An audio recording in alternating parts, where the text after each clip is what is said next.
ಲೋಕಸಭೆ ಚುನಾವಣೆ ಸಂದರ್ಭದಲ್ಲಿ ಕನ್ನಡ ಮಾಧ್ಯಮ ಲೋಕದಲ್ಲಿ ವಿಸ್ತಾರ ನ್ಯೂಸ್ ಹೊಸ ಕ್ರಾಂತಿ ಬರಿತಾ ಇದೆ. ಕರುನಾಡಿನ ಮತದಾರರನ್ನ ನಾಡಿ ಮಿಡಿತ ನಿಮ್ಮ ಮುಂದೆ ಗಮನಿಸ್ತಾ ಇದ್ದೀರಿ. ನಾನು ಯಾಕೆ ಇದು ಬಹಳ ಇಂಪಾರ್ಟೆಂಟ್ ಆಗ್ತಾ ಇದೆ ಅಂತಂದ್ರೆ, ನೋಡಿ, ಹಳೆ ಮೈಸೂರು ಭಾಗ ನನಗೆ ಬಹಳ ಇಂಟ್ರೆಸ್ಟಿಂಗ್ ಅಂತ ಅನ್ನಿಸ್ತಾ ಇದೆ ಈ ಪಲ್ಸ್ ಆಫ್ ಕರ್ನಾಟಕದಲ್ಲಿ. Because there is no absolutely any difference between BJP and Congress. But ಈ JDS-ನ ಬಿಜೆಪಿ ಜೊತೆಗಿನ ಸಖ್ಯ ಎಲ್ಲ ಡಿಫರೆನ್ಸ್ನ ಬಹಳ ಸ್ಪಷ್ಟವಾಗಿ ತೋರಿಸ್ತಾ ಇದೆ. ಇದು ಹಳೆ ಮೈಸೂರು ಭಾಗ. ಮುಂದಕ್ಕೆ ಹೋಗೋಣ quickly. Let me not waste time at all. ಇದು ಹಲವು ಸುತ್ತುಗಳಲ್ಲಿ ನಡೆಸಿದಂಥ ಸರ್ವೆ ಕಾರ್ಯ. ಇದು ಮತದಾನ ಪೂರ್ವ ಸಮೀಕ್ಷೆ. It's called as the pulse of Karnataka.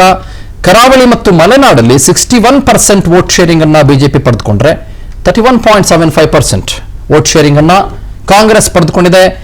Others 7.25% of vote sharing ಅನ್ನ ಪಡೆದುಕೊಂಡಿದ್ದಾರೆ. ಇದು ಕರಾವಳಿ ಮತ್ತು ಮಲೆನಾಡು.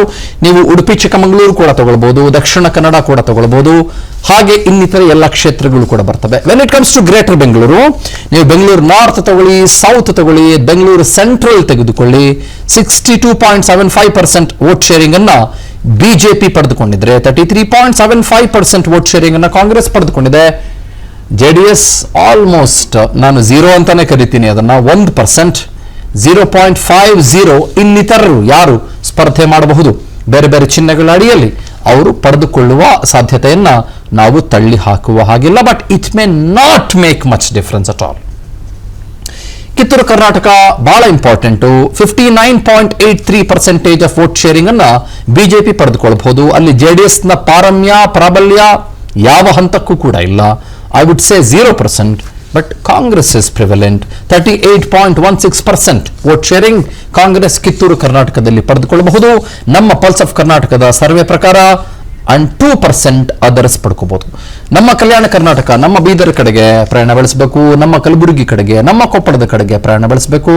55% ಕಲ್ಯಾಣ ಕರ್ನಾಟಕದಲ್ಲಿ ಬಿಜೆಪಿ ವೋಟ್ ಶೇರಿಂಗ್ ಪಡ್ಕೊಂಡ್ರೆ 45% ವೋಟ್ ಶೇರಿಂಗ್ ಅನ್ನ ಕಾಂಗ್ರೆಸ್ ಪಡೆದುಕೊಳ್ಳಬಹುದು. 0.00 ಅಂದ್ರೆ ಇಟ್ ಇಸ್ 0, ನಥಿಂಗ್.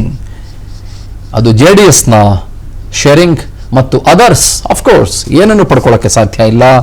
0% ಶೇರಿಂಗ್ ಅನ್ನ ಅದರ್ಸ್ ಅಥವಾ ಇತರರು ಅಂತ ನಾವೇನು ಕರಿತೀವಿ ಅವರು ಅದನ್ನು ಪಡೆದುಕೊಳ್ಬಹುದು. Let's go to the next one please. ಮುಂದಕ್ಕೆ ಹೋಗೋಣ ನಾವಿವಾಗ. ಅದು ಮಧ್ಯ ಕರ್ನಾಟಕ. ಒಂದೆರಡು ಕ್ಷೇತ್ರಗಳು ಸಿಗ್ತವೆ ನಮಗೆ.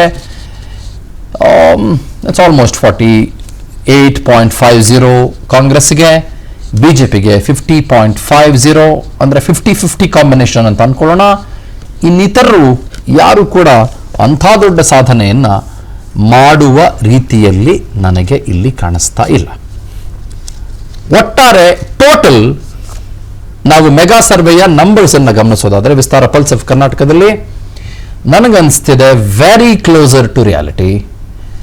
15 BJP, 6 Congress, 2 JDS, others 0.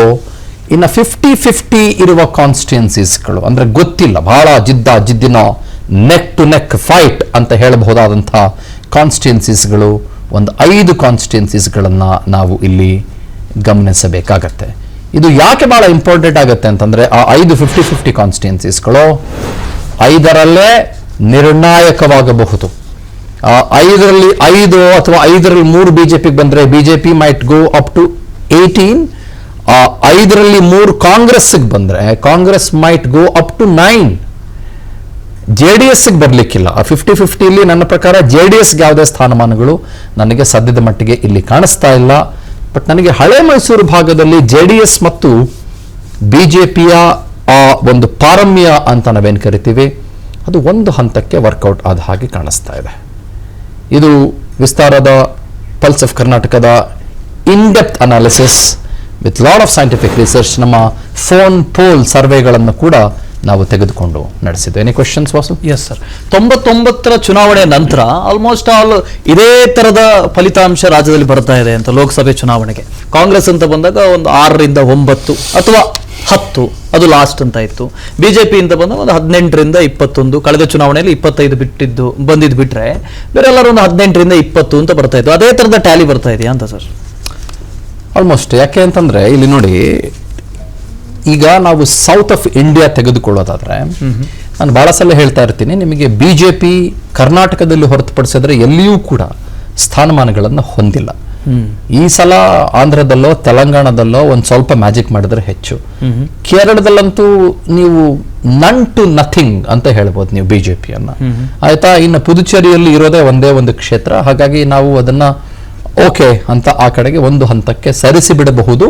But ಒಂದು ಕ್ಷೇತ್ರವೂ ಕೂಡ ಬಹಳ ಇಂಪಾರ್ಟೆಂಟ್ ಆಗುತ್ತೆ, ಅದ್ರ ಬಗ್ಗೆ ಅನುಮಾನ ಇಲ್ಲ. ಇನ್ ತಮಿಳ್ನಾಡಿನಲ್ಲಿ ಅವರು AIADMK ಜೊತೆಗೆ ಅಲಯನ್ಸ್ ಪಾರ್ಟಿ ಆಗಿದ್ದಾರೆ.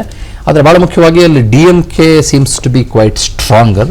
ಆ ಕಾರಣಕ್ಕಾಗಿ ಅವರು ಕಾಂಗ್ರೆಸ್ಸಿನ ಮತಗಳ ಜೊತೆಗೆ DMK ಏನಾದರೂ ಒಂದಿಷ್ಟು ಮಾಡ್ಕೊಳ್ಬಹುದು ಅನ್ನೋದನ್ನ ನಾವು ಒಂದು ಹಂತಕ್ಕೆ ಇಲ್ಲಿ ಅಬ್ಸರ್ವ್ ಮಾಡಬಹುದು. ಬಟ್ ಕಾಂಗ್ರೆಸ್ ವಿಷಯಕ್ಕೆ ಬಂದಾಗ ನಿಮಗೆ ಸೌತ್ ಆಫ್ ಇಂಡಿಯಾದಲ್ಲಿ ಕಾಂಗ್ರೆಸ್ಸೂ ಕೂಡ ಎಲ್ಲಾ ಕಡೆ ಸ್ಟ್ರಾಂಗ್ ಅಂತ ಹೇಳಕ್ಕಾಗದೇ ಇದ್ರು ಕೂಡ ಮಚ್ ಬೆಟರ್ ದ್ಯಾನ್ ಬಿಜೆಪಿ. ಈಗ ನೋಡಿ, ತೆಲಂಗಾಣದಲ್ಲಿ ಹಲವು ವರ್ಷಗಳ ಕಾಲ ಅವರು ಆಡಳಿತ, ಅಂದ್ರೆ ತೆಲಂಗಾಣ ಇರಲಿಲ್ಲ, ಅವಿಭಜಿತ ಆಂಧ್ರ ಆಗಿತ್ತು ಅವಾಗ.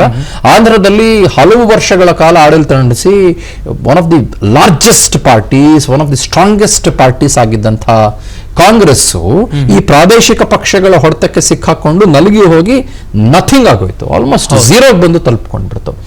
ಅದೇ ನಿಮಗೆ ಇನ್ನಿತರ ಸೌತ್ ಇಂಡಿಯನ್ ಸ್ಟೇಟ್ಸ್ ತಗೊಂಡಾಗ ನೀವು ತಮಿಳ್ನಾಡಿನಲ್ಲಿ ಕಾಂಗ್ರೆಸ್ಸು ಅಂತ ನಿಮ್ಗೆ ಯಾವತ್ತು ಕಾಂಗ್ರೆಸ್ಸೇ ಅಂತ ಬಂದಿಲ್ಲ ನಿಮಗೆ, ಅಥವಾ ಹಸ್ತವೇ ಅಂತ ಯಾವತ್ತು ಬಂದಿಲ್ಲ. ಬಟ್ ಇದೆ, ನಿಮಗೆ ಒಂದು ಹಂತದ ಪ್ರಿವೇಲೆನ್ಸ್ ಇದ್ದೇ ಇದೆ. ಬಟ್ ಇದನ್ನ ನಾನು ಕರ್ನಾಟಕಕ್ಕೆ ಸೀಮಿತಗೊಳಿಸಿ ಸದ್ಯಕ್ಕೆ ನೋಡೋದಾದ್ರೆ ಇಲ್ಲಿ ವರ್ಕೌಟ್ ಆಗಿರಬಹುದಾದಂತ ಫ್ಯಾಕ್ಟರ್ಸ್ ಏನು ಅಂತ ಒಂದ್ ಸ್ವಲ್ಪ ಗಮನಿಸೋದಾದ್ರೆ ನೋಡಿ, ಒಂದು ಹಂತಕ್ಕೆ ಈ ಗ್ಯಾರಂಟಿಗಳ ಅಂಡರ್ ಕರೆಂಟ್ ಅನ್ನೋದು ಇದೆ ಅಂತ ಅನ್ನಿಸ್ತಾ ಇದೆ. ನಂಬರ್ 1 ಇದು ಮೇಜರ್ ಫ್ಯಾಕ್ಟರ್. ಯಾಕಂದ್ರೆ ಆ ಮಜ್ದೂರ್ ಅಂತ ನಾವೇನ್ ಕರಿತೀವಿ, ಈ ಶಕ್ತಿ ಯೋಜನೆಯೋ ಅಥವಾ ಕರೆಂಟ್ ಯೋಜನೆಯೋ ಅಥವಾ ಅಕ್ಕಿ ಯೋಜನೆಯೋ ಅಥವಾ ವಿದ್ಯಾರ್ಥಿಗಳು ಜಸ್ಟ್ ಪಾಸ್ ಆದಂತಹ ಡಿಗ್ರಿ ಡಿಪ್ಲೊಮಾ ಹೋಲ್ಡರ್ಸ್ಗೆ ದುಡ್ಡು ಕೊಡೋದು ಮತ್ತು ಗೃಹಲಕ್ಷ್ಮಿ ಯೋಜನೆಯೋ, ಆ ಅಂಡರ್ ಕರೆಂಟ್ ನಿಮ್ಗಿರುತ್ತೆ. ನೀವು ಉತ್ತರ ಕರ್ನಾಟಕದ ಅಥವಾ ಬೇರೆ ಯಾವುದೇ ಜಾಗದ ಹಳ್ಳಿ ಕಡೆಗಳಿಗೆ ಹೋಗಿ ನೋಡಿದಾಗ ನಿಮಗೆ 2,000 ಮ್ಯಾಟ್ರಸ್ ಎ ಲಾಟ್ ಅಥವಾ free current matters a lot. ಯಾವುದೋ ಒಬ್ಬ ನಿರುದ್ಯೋಗಿಗೆ ಪಾಪ ಒಂದು ಕೆಲಸ ಸಿಗದೇ ಇರೋನಿಗೆ ಒಂದಿಷ್ಟು ದುಡ್ಡು ಮ್ಯಾಟ್ರಸ್ ಎ ಲಾಟ್. ಅದು ನಿಮಗೆ ಒಂದು ಪೀಸ್ ಆಫ್ ಗ್ರಾಟಿಟ್ಯೂಡ್ ತರ ಕಾಂಗ್ರೆಸ್ಗೆ ವರ್ಕೌಟ್ ಆಗ್ಬೋದು, ಒಂದು ಪೀಸ್ ಆಫ್ ಗ್ರಾಟಿಟ್ಯೂಡ್ ತರ ವರ್ಕೌಟ್ ಆಗ್ಬೋದು. ಆಮೇಲೆ ಇನ್ನೂ ಒಂದು ಗ್ಯಾರಂಟಿ, ಅದು ನೇಷನ್ ವೈಡ್ ಗ್ಯಾರಂಟಿ.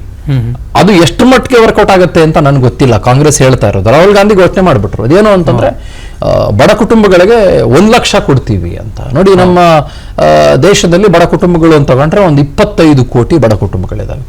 25 ಕೋಟಿ ಬಡ ಕುಟುಂಬಗಳಿಗೆ 1 ಲಕ್ಷ ಕೊಡೋದು ಅಂತಂದ್ರೆ ನಿಮಗೆ 25 ಲಕ್ಷ ಕೋಟಿ ಕೊಡಕ್ಕಾಗತ್ತ ನಿಮಗೆ. ಆಮೇಲೆ ನಿಮಗೆ ಯುವಕರಿಗೆ 1 ಲಕ್ಷ ಕೊಡ್ತೀನಿ ಅಂತ ಅಂದ್ಬಿಟ್ರೆ ಆಯ್ತು, ಯುವಕರು ಒಂದು 25 ಲಕ್ಷ 25 ಕೋಟಿ ಯುವಕರು ಅಂತಂದ್ರೆ ನಿಮ್ಗೆ ಅಲ್ಲಿ 25 ಲಕ್ಷ ಕೋಟಿ ಆಗೋದ್ರೆ ನಿಮ್ಗೆ 50 ಲಕ್ಷ ಕೋಟಿ ಆಗೋಯ್ತಲ್ರಿ. ನಮ್ಮ ಇಡೀ ದೇಶದ ಬಜೆಟ್ 43 ರಿಂದ 47 ಲಕ್ಷ ಕೋಟಿ.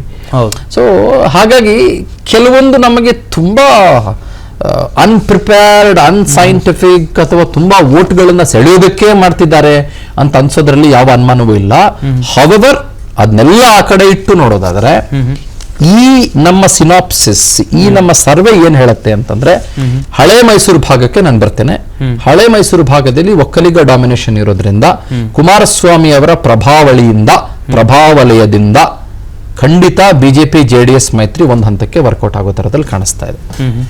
ಮಧ್ಯ ಕರ್ನಾಟಕದಲ್ಲಿ ನೀವು ದಾವಣಗೆರೆ ಮತ್ತು ನಮ್ಮ ಚಿತ್ರದುರ್ಗ ಇದೆಲ್ಲ ತೆಗೆದುಕೊಂಡಾಗ ಒನ್ಸ್ ಅಗೇನ್ ಅಲ್ಲಿ JDS ನ ಪ್ರಾಬಲ್ಯ ಬೇರೆ ಯಾವುದೂ ಕೂಡ ನಿಮಗೆ ಕಾಣಿಸಿಲ್ಲ ಅಂತಂದ್ರೂ ಕೂಡ ಅಲ್ಲಿ ನಿಮಗೆ ಮೋದಿ ಅವರ ಅಲೆಯೋ ಅಥವಾ ಮತ್ತೊಂದೋ ಮಗದೊಂದೋ ಇರೋದ್ರಿಂದ ಚಿತ್ರದುರ್ಗದಲ್ಲಿ ಒಂದು ಹಂತಕ್ಕೆ ವರ್ಕೌಟ್ ಆಗ್ಬೋದು.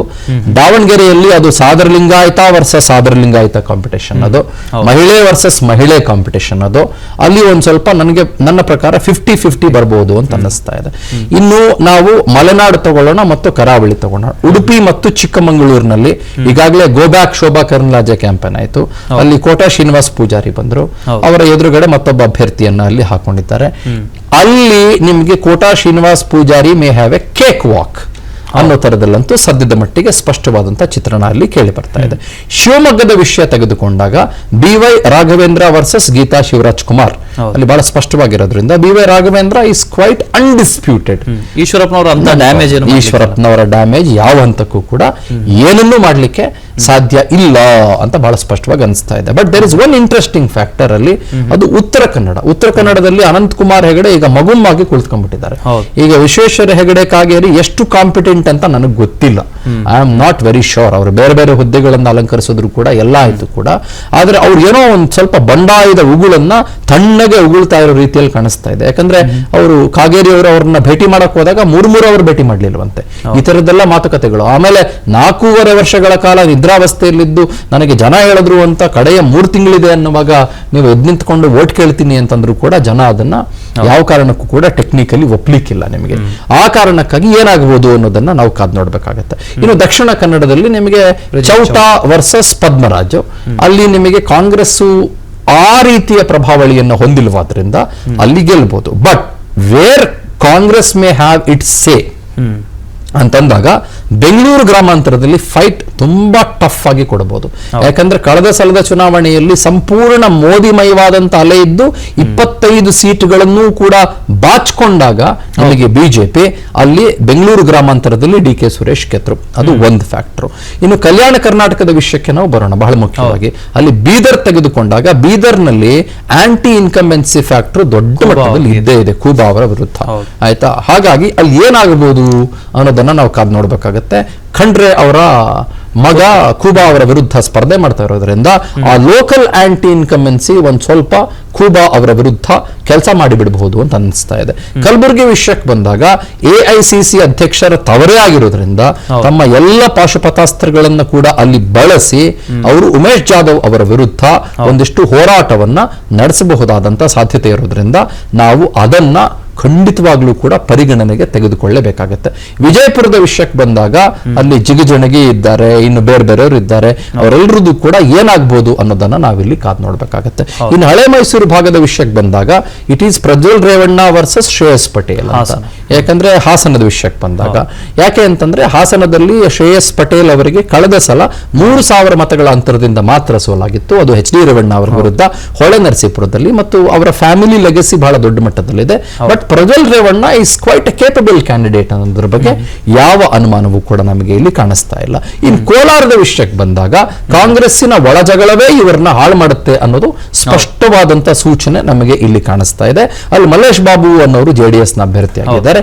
ಬಿಜೆಪಿಗೂ ಕೂಡ ಒಂದಿಷ್ಟು ಸಾಂಪ್ರದಾಯಿಕವಾದಂತಹ ಮತಗಳು ಸಹಜವಾಗಿ ಅಲ್ಲಿ ಇದ್ದೇ ಇದ್ದಾವೆ. ಆ ಕಾರಣಕ್ಕಾಗಿ ಏನಾಗಬಹುದು ಅನ್ನೋದನ್ನ ನಾವು ಊಹೆ ಮಾಡ್ಕೊಳ್ಳೋದು ಬಹಳ ಕಷ್ಟ ಆಗ್ಲಿಕ್ಕಿಲ್ಲ ಅಂತ ನನ್ಗನ್ಸ್ತಾ ಇದೆ. ಚಿಕ್ಕಬಳ್ಳಾಪುರದ ವಿಷಯಕ್ಕೆ ಬಂದಾಗ ಚಿಕ್ಕಬಳ್ಳಾಪುರದಲ್ಲಿ ಡಾಕ್ಟರ್ ಸುಧಾಕರ್ ಇದ್ದಾರೆ.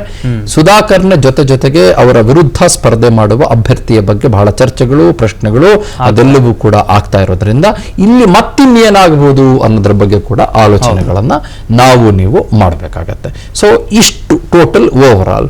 ಇನ್ನು ಬೆಂಗಳೂರು ನಾರ್ತ್ ಅಲ್ಲಿ ಬಿಜೆಪಿಯ ಅಲೆ, ಬಟ್ ಬೆಂಗಳೂರು ಸೆಂಟ್ರಲ್ ಅಲ್ಲಿ ನಿಮಗೆ ಏನಾಗುತ್ತೆ ಆಮ್ ಮಜ್ದೂರ್. ಬೆಂಗಳೂರು ಸೆಂಟ್ರಲ್ ಅಲ್ಲಿ ನಿಮಗೆ ಅಲ್ಪಸಂಖ್ಯಾತ ಮತಗಳಿಂದ ಹಿಡಿದು ನಿಮಗೆ ಬೇರೆ ಬೇರೆ ಕಾನ್ಸ್ಟಿಟ್ಯೂನ್ಸೀಸ್ ಸೇರ್ಕೊಳ್ಳೋದ್ರಿಂದ, ವಿಧಾನಸಭೆ ಕಾನ್ಸ್ಟಿಟ್ಯೂನ್ಸಿ ಸೇರ್ಕೊಳ್ಳೋದ್ರಿಂದ ಬೆಂಗಳೂರು ಸೆಂಟ್ರಲ್ ಅನ್ನ ಸಂಪೂರ್ಣ ಬಿಜೆಪಿ ಈ ಸಲ ಬರ್ಕೊಡ್ತೀವಿ ಅಂತ ಹೇಳಲಿಕ್ಕೆ ನನ್ನ ಕೈಲಂತೂ ಆಗ್ಲಿಕ್ಕಿಲ್ಲ. ಯಾಕಂದ್ರೆ PC Mohan has not been a very competent MP. ಅವರೆಲ್ಲೂ ಸರಿಯಾಗಿ ಕಾಣಿಸ್ಕೊಳ್ಳೋದು ಇಲ್ಲ, ಅವ್ರಿಗೇನು ಅವ್ರ ಬಗ್ಗೆ ಜಾಸ್ತಿ ಚಕಾರಗಳು ಎತ್ತೋದಿಲ್ಲ. ಟಿವಿಲಿ ಬರಬೇಕು ಅಂತ ನಾನು ಹೇಳ್ತಾ ಇಲ್ಲ, ಆಯ್ತಾ, ತುಂಬಾ ಪೋಸ್ಗಳನ್ನ ಕೊಟ್ಕೊಂಡ್ ಬರ್ಬೇಕು ಬೇರೆಯವ್ರು ಮಾಡ್ದಂಗೆ ಅಂತ ನಾನು ಹೇಳ್ತಾ ಇಲ್ಲ. ಬಟ್ ಸ್ಟಿಲ್ ಯಾಕೋ ಅವ್ರಿಗವ್ರು ಒಳ್ಳೇದಾಗಿರ್ಬೋದು, ಒಂದು ಅಲೆಯಲ್ಲಿ ಅವ್ರು ಕೊಚ್ಕೊಂಡ್ ಬಂದಿರ್ಬೋದು, ನಾನು ಇಲ್ಲ ಅಂತ ಹೇಳ್ತಾ ಇಲ್ಲ. ಬಟ್ ಬೆಂಗಳೂರು ಸೌತ್ ಬಂದಾಗ 1989 ನಲ್ಲಿ ಗುಂಡೂರಾವ್ ಗೆದ್ದಿದ್ದು ಹೊರತುಪಡಿಸಿದ್ರೆ ಅದಾದ ನಂತರದಲ್ಲಿ ಕಾಂಗ್ರೆಸ್ಸಿನ ಜಾಗ ಅಲ್ಲವೇ ಅಲ್ಲ ಅನ್ನೋದು ಸ್ಪಷ್ಟವಾಗಿ ಇಲ್ಲಿ ಕೇಳಿ ಬರ್ತಾ ಇದೆ. ಹಾಗಾಗಿ ಅಲ್ಲಿ ಬೆಂಗಳೂರು ಸೌತ್ ನಲ್ಲಿ ಬಿಜೆಪಿಯೇ ತನ್ನ ಪಾರಮ್ಯವನ್ನ ಮೆರೆಯುವ ಸಾಧ್ಯತೆ ಇದೆ. ಓವರ್ ಆಲ್ ಇದನ್ನು ಗಮನಿಸಿದಾಗ, ನಮ್ಮ ಸರ್ವೆಯನ್ನು ಕೂಡ ಗಮನಿಸಿದಾಗ, ಒಂದೆರಡು ಕ್ಷೇತ್ರ JDS ಪಾಲ್ಗೆ ಹೋದ್ರೆ, ಮುಖ್ಯವಾಗಿ ಕಲ್ಯಾಣ ಕರ್ನಾಟಕ ಮತ್ತು ಕಿತ್ತೂರು ಕರ್ನಾಟಕ ಮರ್ತೇನೆ ನಾನು, ಬೆಳಗಾವಿ ಮತ್ತು ಚಿಕ್ಕೋಡಿ ಮೋಸ್ಟ್ ಇಂಪಾರ್ಟೆಂಟ್ಲಿ ಅಲ್ಲಿ ಜಗದೀಶ್ ಶೆಟ್ಟರ್ ಅಂತ ಹೇಳಲಾಗ್ತಾ ಇದೆ. ನಮ್ಮ ಸರ್ವೆ ಪ್ರಕಾರನೂ ಹಾಗೇ ಇದೆ. ಬಟ್ ಅದು ಉಲ್ಟಾ ಕೂಡ ಆಗಬಹುದು, ಹೇಳಲಿಕ್ಕೆ ಆಗೋದಿಲ್ಲ. ಚಿಕ್ಕೋಡಿಲ್ ಕೂಡ ಅಷ್ಟೇ, ಅದು ಉಲ್ಟಾ ಕೂಡ ಆಗಬಹುದು, ಅದು ಹೇಳಲಿಕ್ಕೆ ಆಗೋದಿಲ್ಲ. ಆ ಕಾರಣಕ್ಕಾಗಿ ನಾವು ಒಂದು ಈ ಲಿವರೇಜ್ ಕೊಟ್ಟಿದ್ದೀವಲ್ಲ, ಆ ಲಿವರೇಜ್ ಏನ್ ಹೇಳಿ 6 to 9, 15 to 18 ಆ ಲಿವರೇಜ್ ಕೊಟ್ಟಿದ್ದೀವಲ್ಲ, ಆ ಲಿವರೇಜ್ ಇಲ್ಲೊಂದು ಸ್ವಲ್ಪ ಬೇರೆಯದ್ದೇ ಆದ ರೀತಿಯಲ್ಲಿ ವರ್ಕೌಟ್ ಆಗಬಹುದು ಅಂತ ಅನಿಸ್ತಾ ಇದೆ. ಆ ಕಾರಣಕ್ಕಾಗಿ Congress will have slightly an edge of about 6 to 8 seats and BJP will falter to nearly 15 seats. And JDS may have a laugh at maybe having 2 to 3 seats. ನನ್ನ ಪ್ರಕಾರ 2 ಸೀಟ್ ಮಂಡ್ಯ ಬರ್ಬೋದು ಅವರಿಗೆ. ಹಾಸನ ಬರ್ಬೋದು, Kolar 50-50. 50-50 Kolar. Yes, I feel so. But Kolar ಬಂದ್ಬಿಡ್ಬೋದು. ಹಾಸನ ನೋಡ. ಅನುಕ್ಷಣದ ಸುದ್ದಿಗಳಿಗಾಗಿ Vistara news YouTube channel subscribe ಮಾಡಿ. ಹೊಸ ಸುದ್ದಿಗಳ ನೋಟಿಫಿಕೇಶನ್ಗಾಗಿ ಬೆಲ್ ಐಕಾನ್ ಕ್ಲಿಕ್ ಮಾಡಿ. ಲೇಟೆಸ್ಟ್ ಅಪ್ಡೇಟ್ಸ್ಗಾಗಿ www.vistaranews.com ವೆಬ್ಸೈಟ್ಗೆ ವಿಸಿಟ್ ಮಾಡಿ. ಅಂಗೈಯಲ್ಲೇ ಜಗತ್ತಿನ ಸುದ್ದಿ ತಿಳಿಯಲು Vistara news Kannada app download ಮಾಡಿ.